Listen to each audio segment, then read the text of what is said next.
How to edit collaboration in Instagram post. Hey everyone, welcome back to our channel.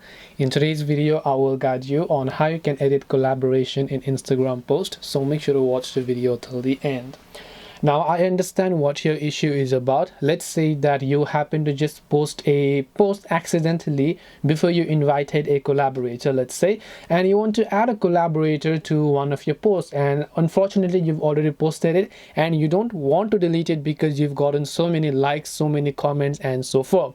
But what I have to tell you is that unfortunately Instagram doesn't allow you to do that, because even if I tap the three dots option here and then I just go to the edit option over here, as you can see, I will be able to tag people and stuff, but I will not be able to invite a collaborator again because this post has already been made. Unfortunately, the only option that we have is that we have to just delete this post, tap the plus icon from the bottom, select a random post over here, and then just go ahead and select next.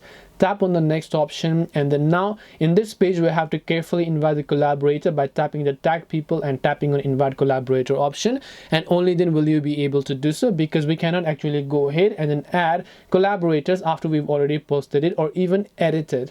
So hope this video helped you. Like, if you have got any questions, feel free to leave them down below. Thank you for watching till the end of this tutorial, and see you soon in the next video.